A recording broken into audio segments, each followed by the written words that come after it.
Hey everyone, welcome to the live magic Q&A. You're here with me, Madame Pamita, your host, and my special guests that I have every week. This is the clubhouse where we meet, the Spell Squad Clubhouse that we meet every week on Sundays at 5 p.m. Pacific, 6 p.m. Mountain Time, 7 p.m. Central Time, and 8 p.m. Eastern Time.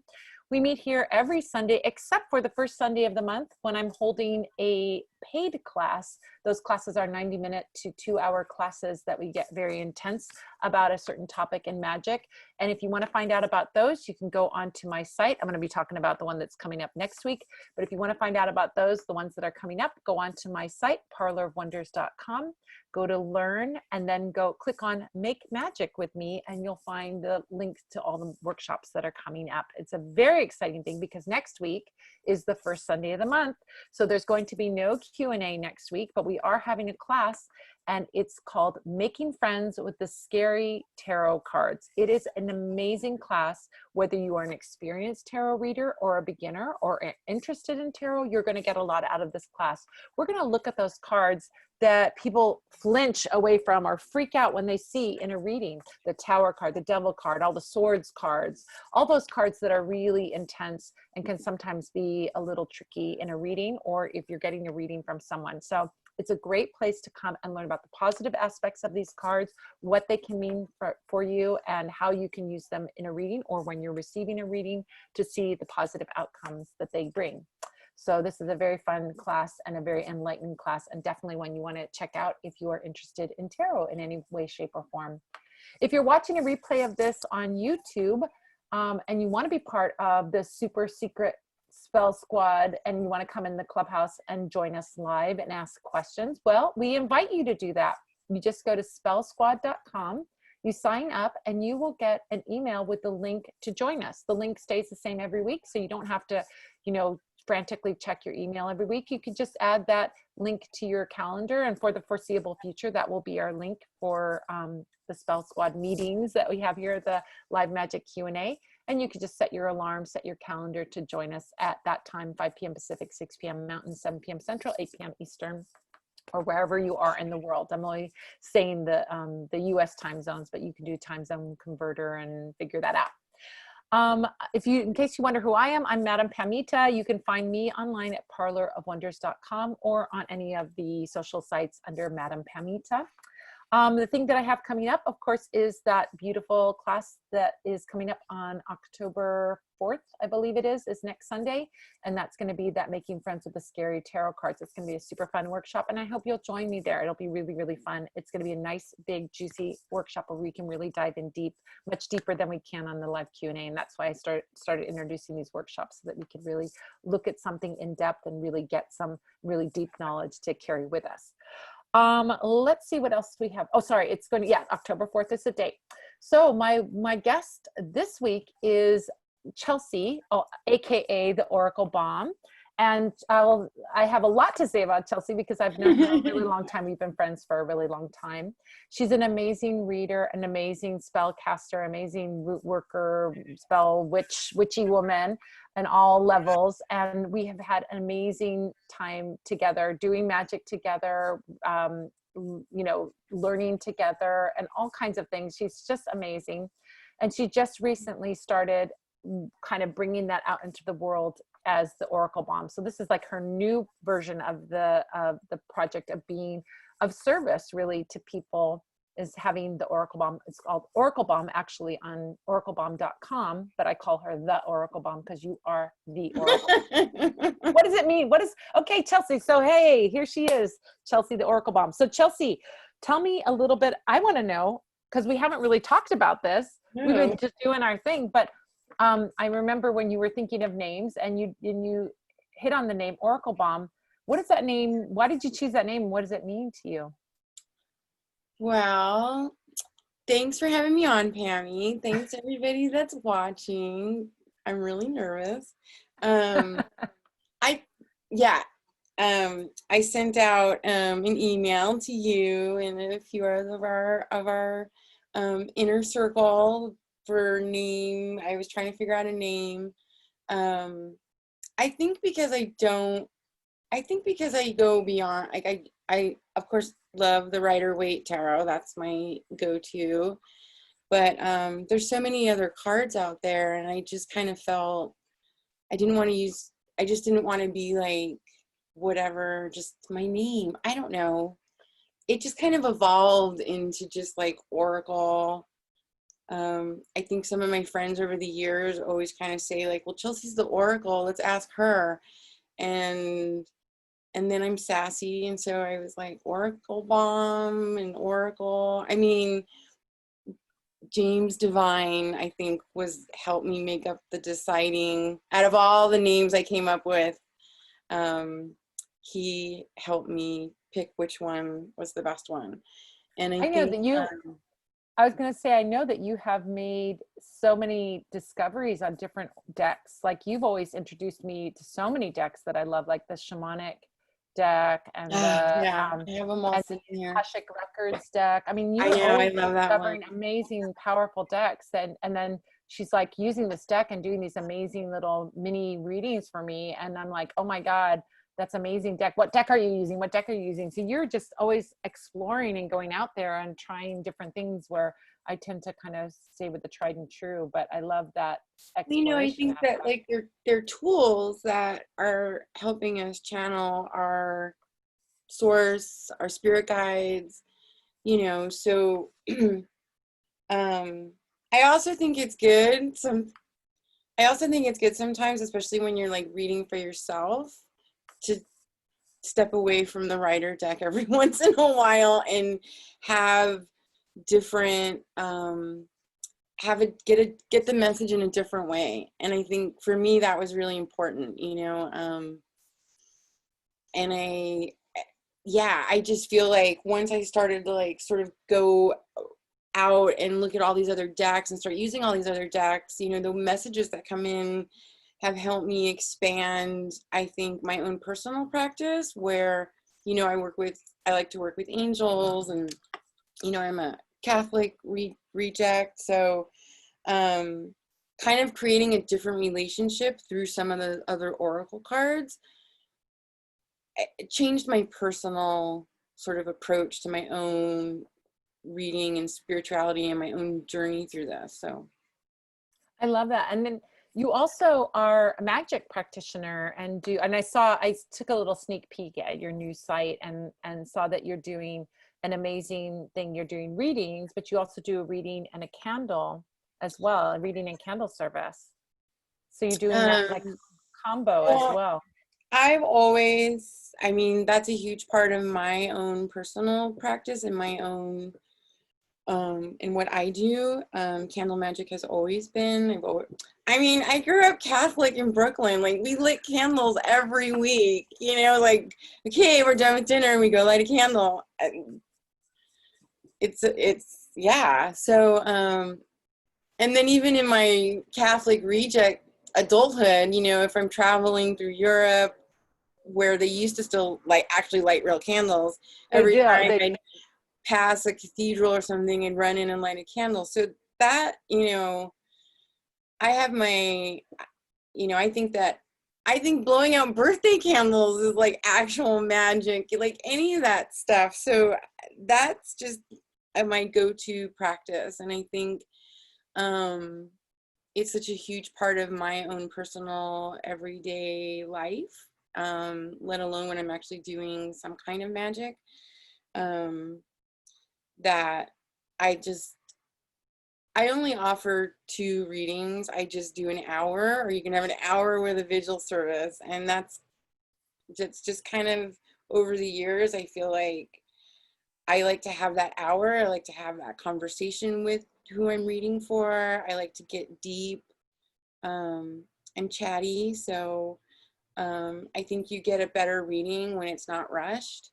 And it just felt like that could be an added thing if somebody wanted to have a candle service as attached to help them with what the topic of their reading was. I thought that was a good place to start. I mean, So I good. literally just finished my website yesterday, so it's evolving.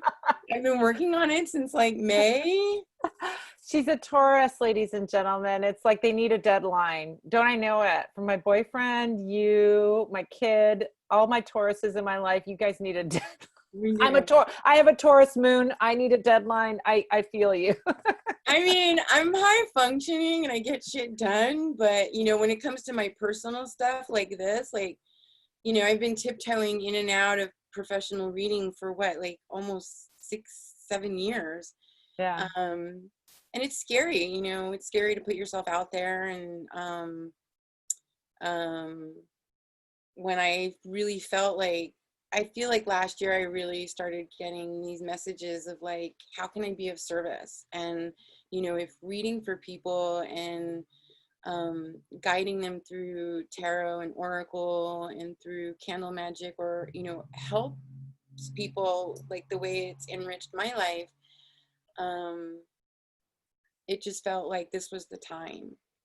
But So yeah, good. then I get scared and I'm like, no, I don't want to do it. I'm scared to do it and put myself out there. And what are people going to say? And somebody might call me I think you'll witch. find, yeah, exactly. You'll find that they are either disinterested, if you were just talking to random people, disinterested or fascinated. And nobody really judges you other than, you know, thinks it's amazing and a cool thing, or, oh, well, whatever. It's like if someone told you that they were a, I don't know, an accountant, you'd be like, yeah, okay. You wouldn't have a big, deep conversation about it, probably. You know, you'd be like, okay, that's good. That's the reaction I've gotten. That's the quote unquote worst reaction I've ever gotten, is just someone going like, oh, Going it's not on my back thing. there. Get out of here. She's got poodles too. Is that a poodle or a cat? That's not a Oh. poodle. That's Chihuahua. I'm dog sitting for my friend. Everybody out. Everybody out. Like they just realized I wasn't. Where was I? They're like, where'd she Yeah. go? They're following the leader Right. of the pack. So today, when we're gonna be talking about tarot, we're gonna be talking about magic, we're gonna be talking about spirituality, and at the end of our session today, Chelsea has so graciously offered to do a little mini reading for somebody. So what I'm gonna have you guys do is, Chelsea, pick an emoji. What's your favorite emoji? My I know favorite what it is. emoji. I think I know what it is. Let's see how good of a psychic I am. One of my favorites is the lightning bolt. Not the poodle? Well, yeah. She has two poodles that are her babies, her children. All right, so lightning bolt. So put the lightning bolt emoji, or write the word lightning bolt if you don't have if you're not on a phone, if you're on a laptop or computer. Go ahead and put lightning bolt, or the word lightning bolt, or bolt, or put the lightning bolt emoji, and you will be in the raffle to have a reading at the end of our session today. You're also offering a special that you're going to be, so you want to tell everybody about that special that you're going to be offering, and then we'll get to your question. Yeah, so if you go to my website and type in the code Madame Pamita, from now until the end of October, you can get 10% off a reading. Great, that's awesome. So is it all one word, Madame Pamita, or is there a space? I think there's a space. Okay, Yeah, so type in Madame Pamita. So if you go to oraclebomb.com, that's what it is, oraclebomb.com. And when you get to the end, when you check out, there'll be a coupon code thing, and you can type in Madame Pamita, and that's the code. Great, that's such a nice offer. All right, so you ready to answer some questions? I guess so, yeah. Okay. I'm gonna need my glasses so you can see what. Oh my gosh, it's so cute. People from all over. We've got people from New York. We've got people from Colorado. We've got people from Staten Island, Detroit. Oh, no. You were just in Staten Island. Lady Raven? Yes, I have Lady lots Raven? of family on Staten Island. I just spent 8 weeks in New York. Texas, New York, another person from New York, all kinds of people. Vancouver Island, Long Beach. Oh my gosh, I love it. Someone has bourbon. Doc has bourbon rather than tea, but it's all good. It's all good.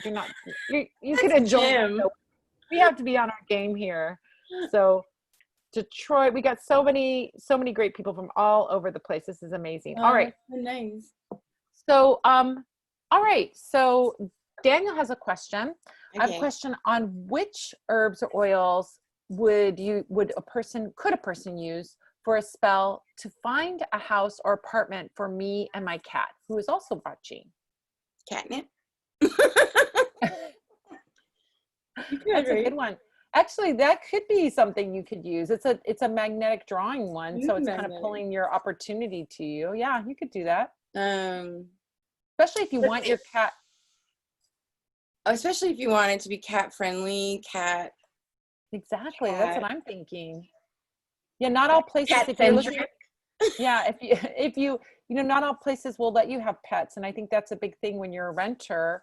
Yeah. Um, if you want to find a place that will allow you to have your pets, that's a really important one. And I would even say, having a cat candle to get that going, and you Oh, can that's catnap, a good. you know. Um, I would use if I was gonna. I would use clove, That's a good one for having friends. rosemary. I use rosemary for everything. But Rosemary I is all mean, purpose. it's all purpose. I have it all over my home. I use it. Yeah, I'm. Those You are good could. too. Clove is very good for like friendships and warm feelings and heating things up. So, when you mention clove, it makes me think about that bigger issue of like, we want to heat something up, right? We want to heat it up. So when we use herbs, those in general, we can say those spicy herbs heat things up, but Mhm. you can have hot you could have hot negative heat. You could also have hot positive heat, right? Hot negative heat is argumentative, rancorous, bad feelings, battling. But hot sweet is exciting, fun. Yeah. It's magnetism, it's chemistry, it's all of that. So you can even say there's a kind of a chemistry between you and that apartment, and you and your landlord. You want to have a nice landlord or landlady, somebody that's going to be kind and accepting of your cat and all of those other things. So clove is on the sweet hot spectrum. So clove, ginger, cinnamon, those are all examples Mm. of sweet hot herbs that are going to bring in inviting things and heat up in an inviting way. And then the savory hot herbs, peppers, black pepper, those are things that are going to contribute to Making strife, it happen, making it possibly. faster. Yeah, but they're going to have, both of those, all the hot herbs make things go faster, but do you want it to go faster in a negative or faster in a Right. positive? So I think that's a good one too. What was the other one? A rosemary. Rosemary is very attractive, magnetic. Again, you could use lodestones, Oh magnetic yeah, for sand. sure. Those are all things, we're thinking about attracting that opportunity to you. So it doesn't have to be necessarily a person that you're attracting with a lodestone. It could be attracting opportunity. So that's another good one to use. Yeah, I love that. Anything else you want to add to it? Herb wise, I don't know. I'd have to really think. I'm kind of like a lazy basic witch. I mean, I have access to Madame Pamita's Parlor of Wonders, where there's a full labyrinth apothecary. And I have my own small apothecary, but I'm pretty basic. Like, if you can't do it with lemon, pepper, salt, the shit you got in your pantry, then Exactly. There's so much magic that you can do with stuff that you have in your spice rack. There's so much magic you can do with the stuff in your spice rack. You don't have to get, Adam and Eve root to do a love spell, or some no. rare or endangered herb, a mandrake, a European mandrake. You don't need to get those things to do an effective spell. You can do an amazing spell in a way with, that's the beautiful thing about it, is that, for example, if we talk about oils, roses are easy to get. Rose petals are fairly easy to Mhm. get. They're not expensive. They might be growing in your yard, or you could buy one at the florist or the grocery store. You can have rose petals, but rose oil is exorbitantly expensive. A Yeah. small little tiny bottle of rose oil is $100, $200 for a little tiny bottle of rose Really essential expensive. oil. It takes 60,000 roses to make 1 ounce of oil. So it's inordinately expensive. It's exorbitant, right?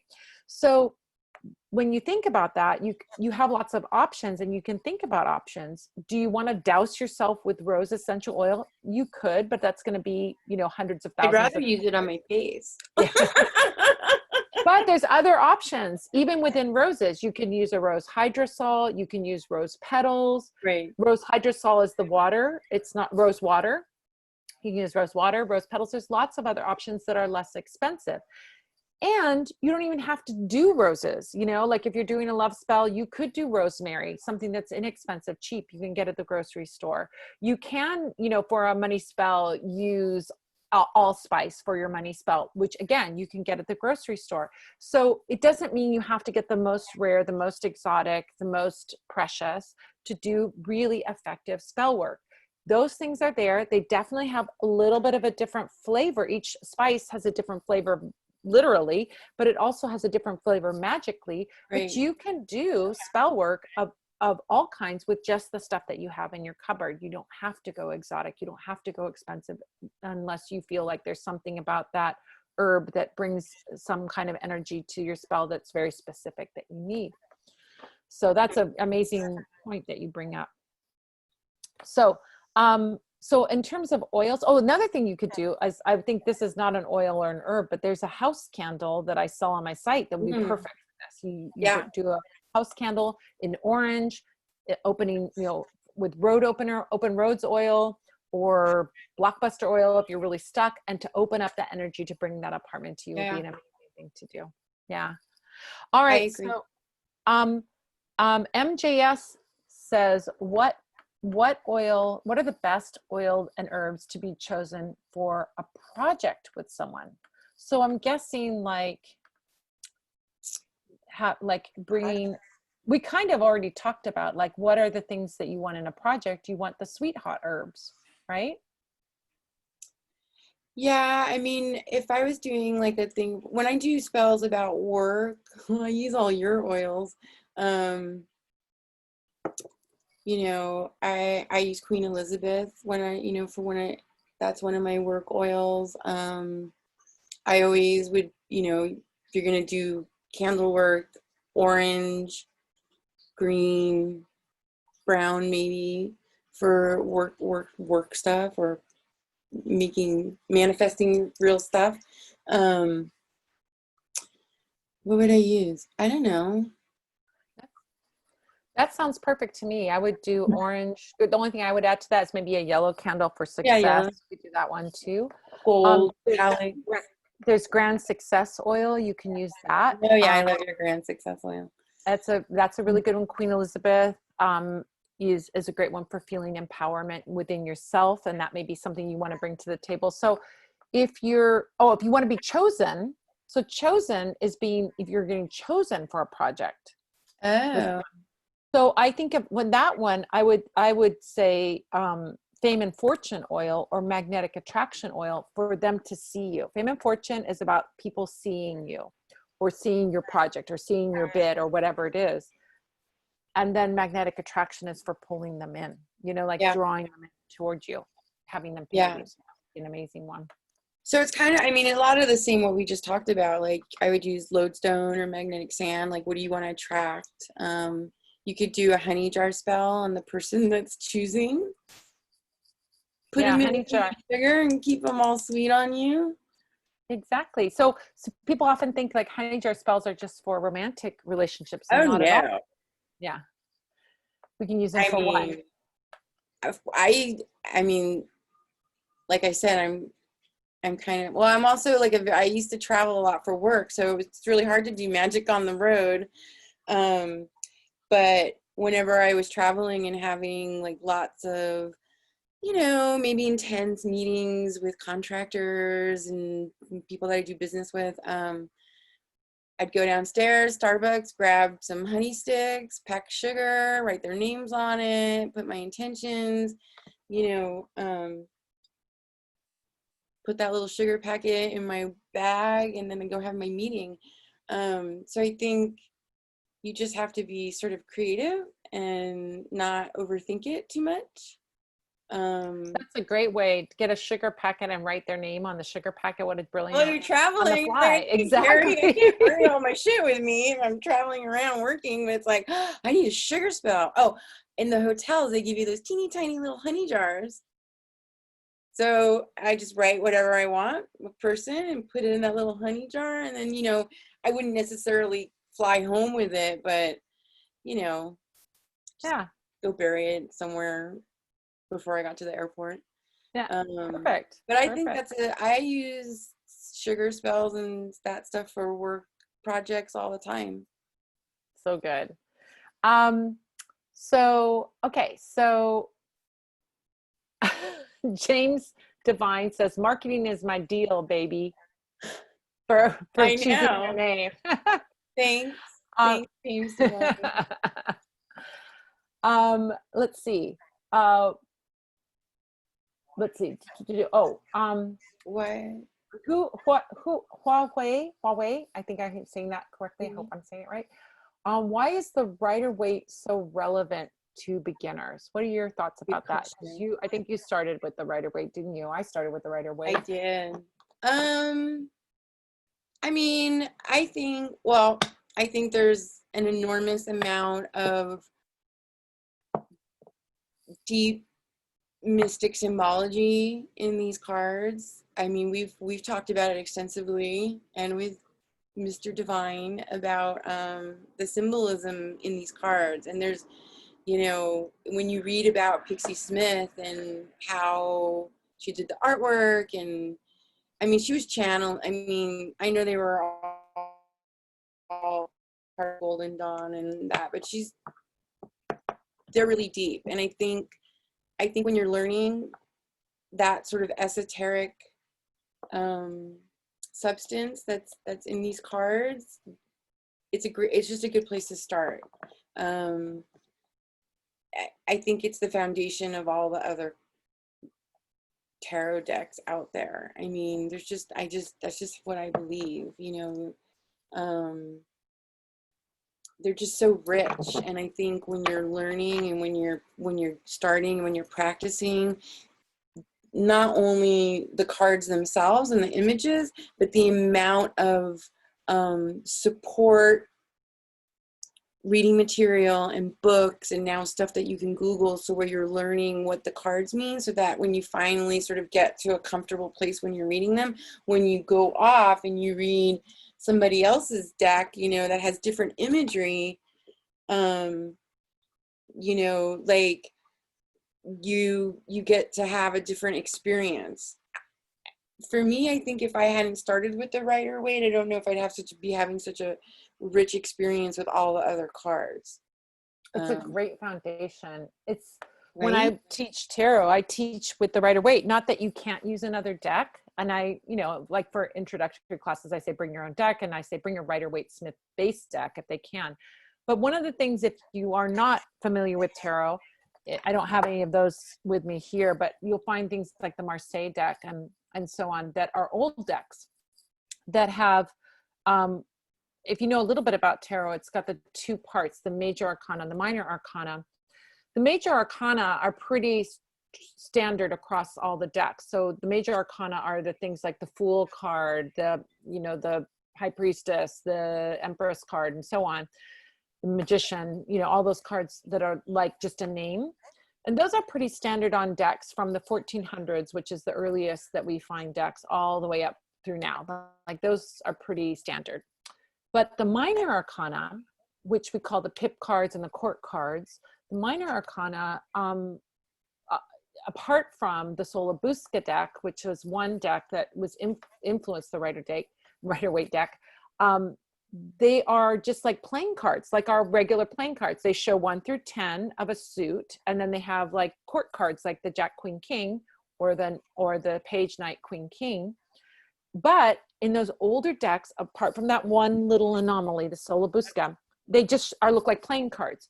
So as a new beginner, you don't have any reference point with a playing card. You can't look at a playing card and get a story. You can't look at a playing card and get information. So unless you memorize something, which is the opposite of what you want to be doing in a reading, you're going to have some challenges reading off of one of those older decks, or like even decks like the Thoth deck, or decks that don't have images on those minor arcana cards. So I feel like that the Rider-Waite deck was like this moment, like in 2001: A Space Odyssey, when the monkeys touch the black pillar. You know, that's a movie I can watch during quarantine. When the monkeys touch the pillar, and then it's like what that symbolically represents is this leap in consciousness. Right. There's a huge leap. So if you think about all these tarot decks that are coming along that like have a playing card deck and then these extra cards, and they're just a playing card, then here comes the Rider-Waite in 1909, where instead of just a plain playing card, they actually have images on these pip cards so that you can tell a story. And if you can tell a story, you can do a reading. So that's why. And then because of that, this deck was such a huge leap. Everyone else, to some degree, greater or lesser degree, follows this deck to do their deck. Either they very consciously break away from it, or they kind of closely follow it. But if you can read a Rider-Waite-Smith deck, you can be very confident in picking up any deck and being able to read it without looking it up or memorizing anything. It's a great foundation. So that's why I agree. So important. And you found that to be true, and I found that to be true. That's the deck that I picked up. Well, in my family, one of my aunts used one of my spirit guides. She read cards, and but she read regular playing cards, which is a thing that her generation did. But yeah, so my family, like the readers, they read regular playing cards. I mean, she died before I could ask her if she actually ever read a Rider-Waite deck or not. I don't know, but when I was growing up, that's how she would read everybody's cards, with playing, and then they'd actually play cards afterwards. But yeah. It's like doing a tea leaf reading, drinking your tea, and then I'll do a tea leaf reading for you. Well, the thing with the playing cards are super, that was super traditional. And we have this concept of like the Roma people, the quote unquote gypsies, the Roma, using tarot cards. Nobody had tarot cards. Tarot cards were a very specific game in Italy. It wasn't like it is now. And even, hey, let me tell you, I'm old enough to remember when tarot cards, you had 2 choices, 3 choices of tarot decks. That was it. I mean, the Rider-Waite was it. You didn't have a lot of choices, and they weren't readily available, but everybody had access to playing cards.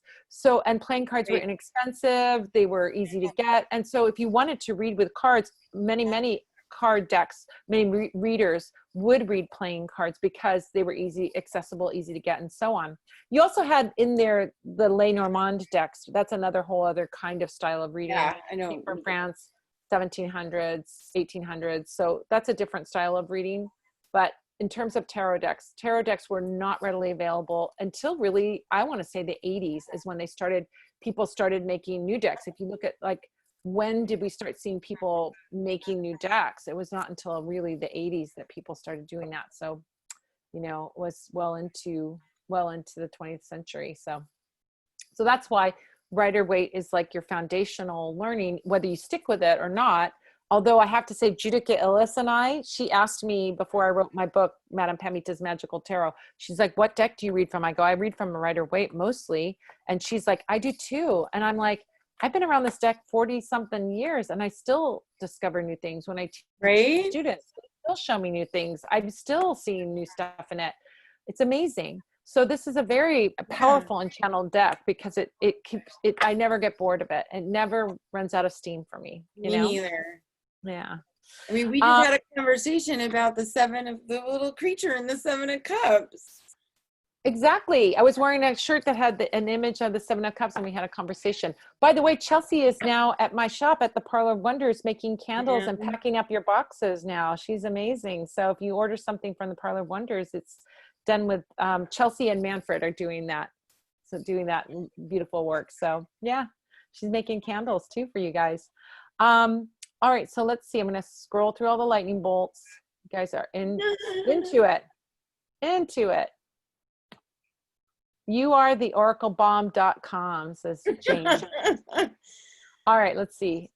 Okay. Oh, someone said use a cat whisker for that spell to Oh, get yeah. a house for you and your cat. I mean, it's a really, I think there's something very important about that. You want to find a place that your cat likes and that they'll accept your pet, you know?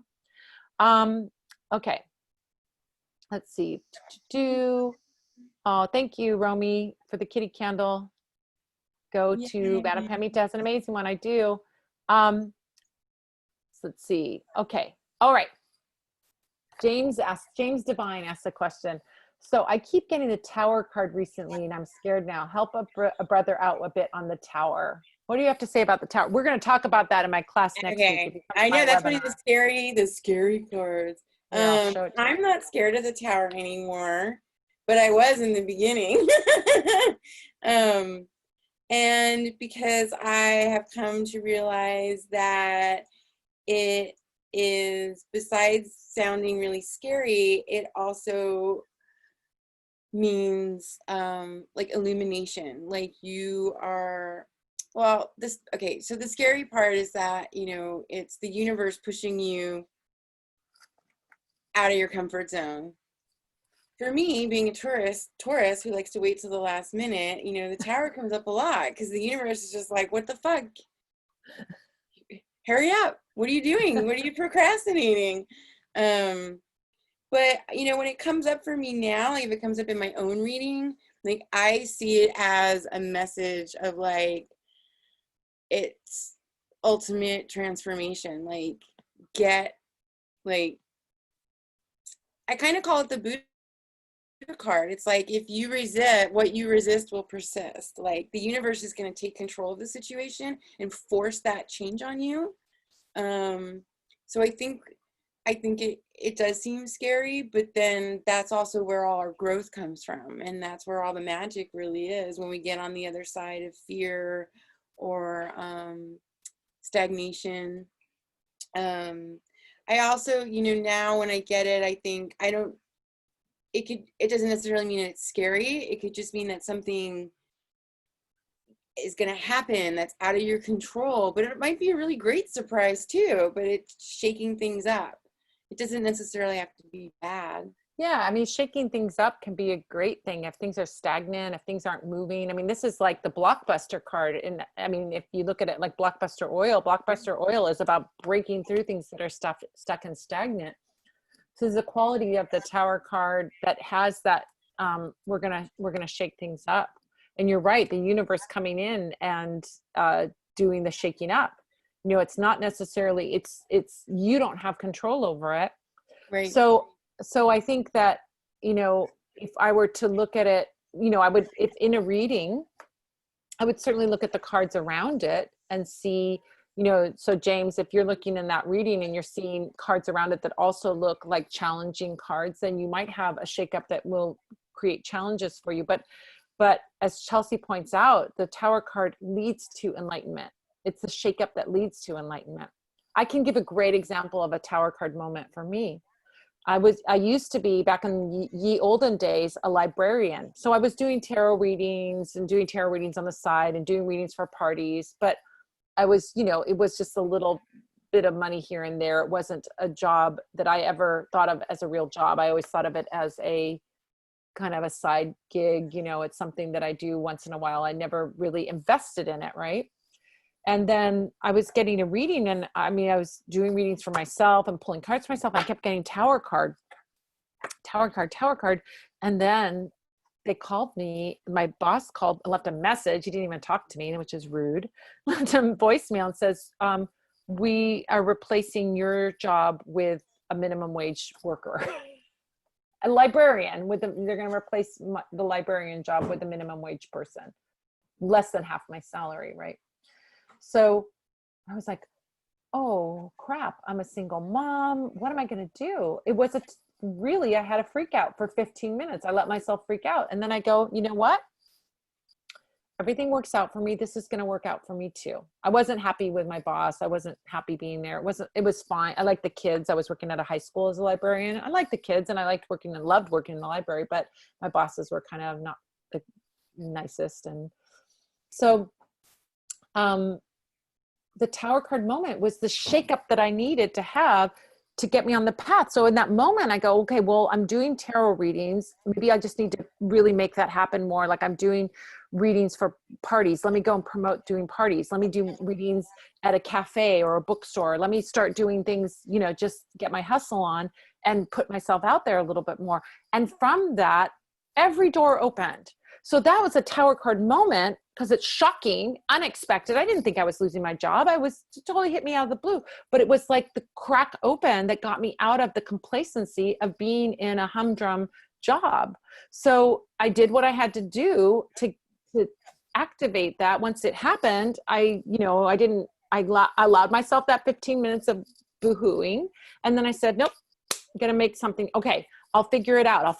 I'll just start doing this. And then my next job will come to me. Well, there was no next job. I didn't have to. I mean, I wasn't even at that point thinking like, oh, I'm going to make a go of it as a reader. I was thinking like, well, I'll just do readings to kind of give me a, stopgap until I figure out what my next job will be. And well, there was never a next job. I just did that. So those are the examples of like Tower moments, that are shocking in the moment and hard in the moment, but ultimately are leading to that enlightenment, right? Now I'm in the best possible place I could be. I teach.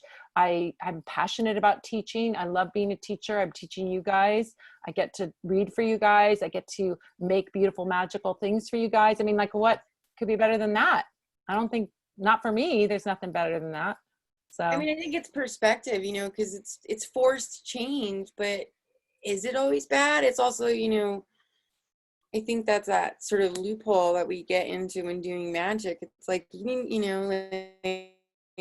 is it bad? Is it good? It's just it's consciousness, right?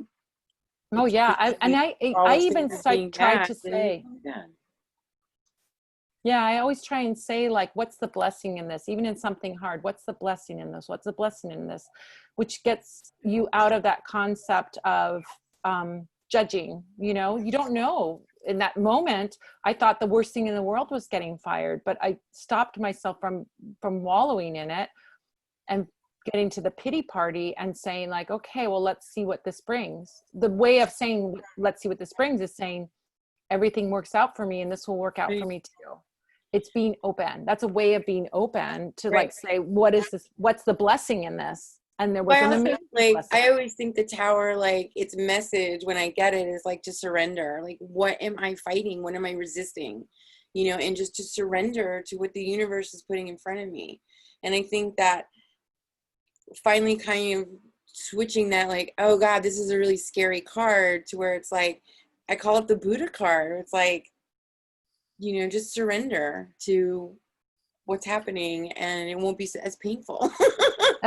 I talk about in my book, I talk about it being the card of the limousine ride, right? Right. A limousine ride. Exactly. For a ride.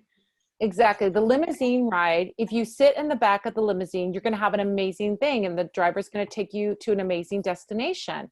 But if you get in the front seat and you try and take the steering wheel out of the driver's hands, you're going to crash into that tree over there. Right. Right. All right. So let's look at some more questions. All right. So, what would you recommend? So NL wants to know, what are some good oils, herbs, or what would you recommend to enhance a space for doing spiritual work like meditations or affirmations? What are some tricks and tips for creating that space using oils, herbs, or whatever? What would you use? Well, in here in this house, Romy, you guys know Romy Bo. She's been on here with Pammy before. Romy's my niece and we live together. Romy and I use a lot of incense. We travel the world and buy incense in weird places. Is there a particular kind of incense that you like? Well, I would say like if I'm cleaning the space, like I just got back from New York and the house felt stagnated, and so I cleaned it, and then I did a whole Florida water spray down. I make my own floor wash where I use like vinegar and lime and herbs, and so I'll sprinkle that around when I'm really doing like a full spiritual clean. But like on a daily basis, I keep cut rosemary around the house. And we burn church incense. We burn Gloria, and like old world church incense that we stockpile. I have it at the shop. You don't even know that.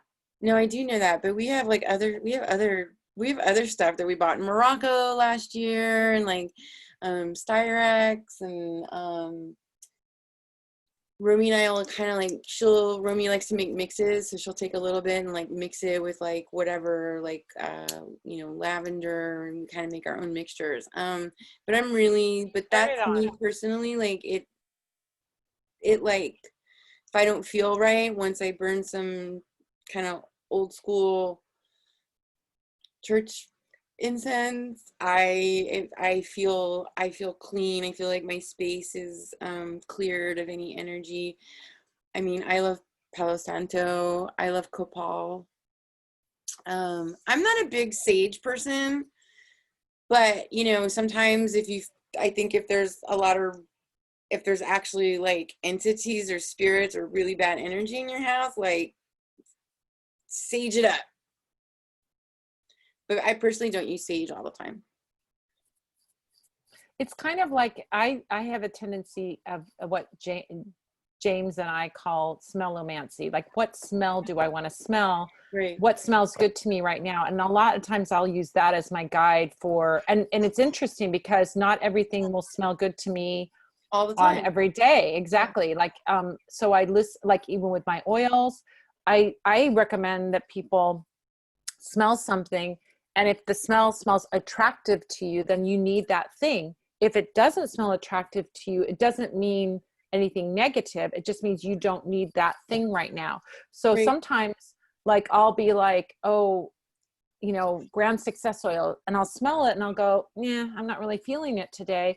And that just means I'm not meant to be working on my success spell work, or not meant to be working on success that day. And I smell until I smell one that smells attractive to me. And then I kind of use that to guide me rather than have a concept in my head of what do I need to do. And I think the same with incense is let your scent be, your sense of smell be your guide. As long as you can smell, let your sense of smell be your guide. So when Chelsea's talking about burning these resins and things like that, church incense, copal resins, and so on, those are things that you burn on charcoal. So those, you can get sticks, you can get cones and things like that. But if you really want the essence of that pure natural resin, which those are resins, benzoin, styrax, benzoin, copal, so on and so forth. If you want the essence of that in that, you can burn those things on charcoal. Now, there's another thing that you can do if you are sensitive to smoke. If you have someone in the house that has asthma, or somebody has gone through COVID, for example, and you want to be very protective of their lungs, you don't want to be burning incense in the house, but you can make what we call a smokeless incense, which is to get a little spray bottle, and you take a spiritual oil that smells good to you, right? There's another thing. You use the one that smells good to you, or that has the essence of what it is that you want, and put like 10 or 15 drops of oil in that little bottle. Add some spring water or some alcohol. Either way is fine. And then shake it up and then spray it around. Yeah. So you can spray that and still get the benefit of those, especially my oils have the real resins and the real essential oils and all of that.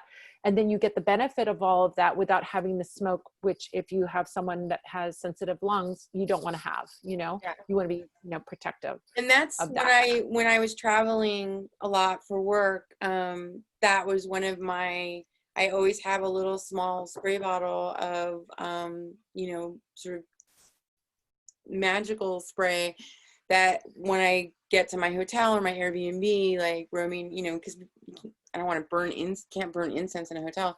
But it was a great way to be sort of non-invasive to other people, and then to be able to travel with it and still feel like I'm protecting my space and I'm clearing. There's lots of ghosts in hotels, so like, that was a way. I always had my little spray, and I spray my bed. So yeah, that's an excellent recommendation of how to use scent, I guess, to clean your space, cleanse your Yeah, space. be perfect. Yeah, perfect. So MJS asked, would Look Me Over work? Yes, Look Me Over is like Fame and Fortune. Fame and Fortune has a different component to it, which is like its visibility, and it's about attraction on a different level. Look Me Over also works, but Look Me Over can be used, I suppose Fame and Fortune could also be used for attracting love, but Look Me Over is primarily a love one, but it can also be used for business and so on. If you have Look Me Over oil, that's great. If you don't have Look Me Over oil, get Fame and Fortune, Magnetic Attraction. Those are both very drawing. All right, let's do our reading. So I'm going to count up the people. I'm going to give you one more question. Sorry. Okay. If you have, Lady Raven wants to know, what would be the best thing to do to increase my finances ASAP? What would you do? And I'm going to count up the numbers while you're doing What that. I do, I would burn a money spell. I would do a money candle, green, money come to me, money, it could be a pyramid, I guess, or whatever, any green candle. And then, yeah, I'd carve on it. That's what I do. Carve that amount that you want on it, write it down on a petition, use what could you use? What do I use on my money spells? Patchouli, rosemary, lodestone, magnetic sand. Perfect. I love it. All right. Pick a number between 1 and 34. Me? Yeah, you get to pick the Oh. number. I can see them. 22. 22. Okay, so now you're going to make me work. All right. 1, 2, 3, 4, 5, 6, Oh, 7, sorry. I don't know what 8, 9, 10, 11, 12, 13, 14, 15, 16, 17, 18, 19, 20, 21, 20. Shada or Shada. I'm going to pull you up. Hold on a second. And you're going to get a reading. Before we go, I wanted to share last thing before people start tripping out of the room, because they will. They get a discount if they put Madame Pamita in, if they get a reading with you. oraclebalm.com is the website. Get a reading with you, and they will get 10% off. And what else? There was something else. Oh, next week, you guys, don't forget, next week is the class. Shada, I am turning on your microphone. You need to turn on your microphone. Do you have a little quick question that we can look at for a Yes, very I brief do. reading? Thank you. Thank you so much. This is always informative. So I just moved to a brand new city, actually from a different state. I moved my family, and we're currently renting. It's very nice. It's actually in the Boston area, but we're thinking, should we buy a house?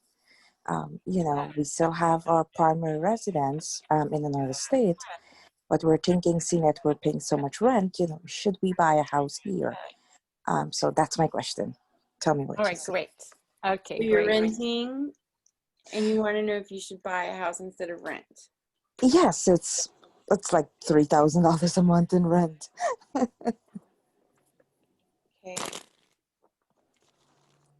Let's see.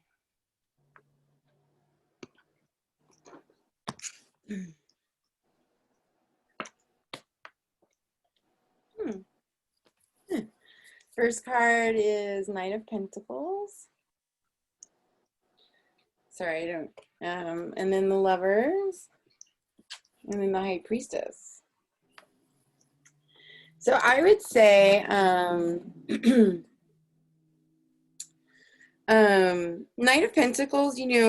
Pentacles are good. That's a good find. That's good.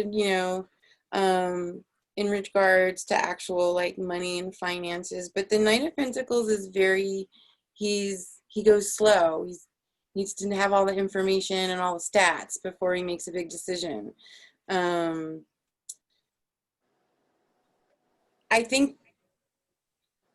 feel like because it's a big decision to buy a house, like being a homeowner is a big thing, even though paying rent seems like ridiculous that you're paying for somebody else's mortgage. The Lovers is like that. It's a big decision that shouldn't be made lightly. And the high priestess is saying to me, you know, that this is a like it's a very deep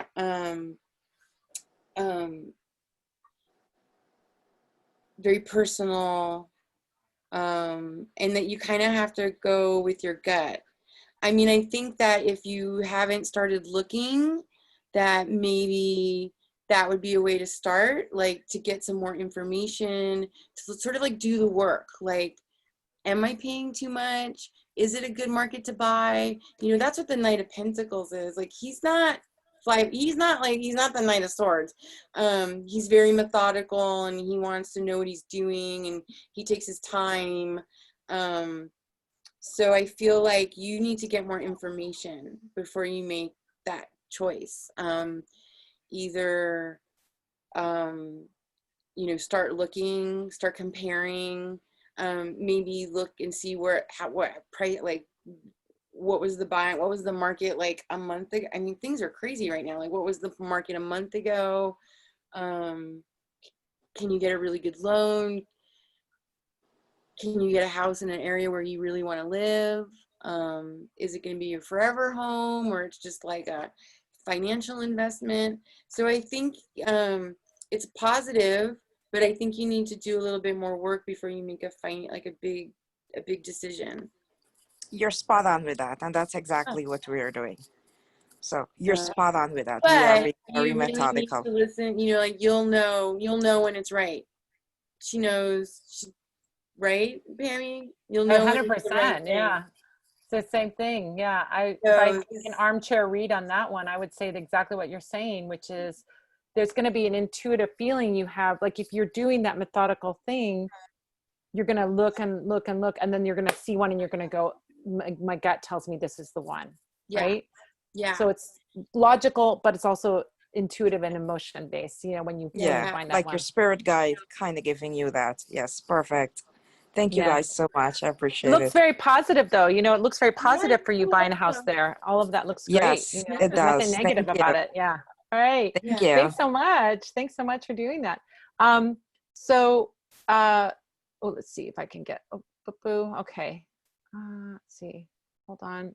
All right. So we're all set. Let's see. Why am I not?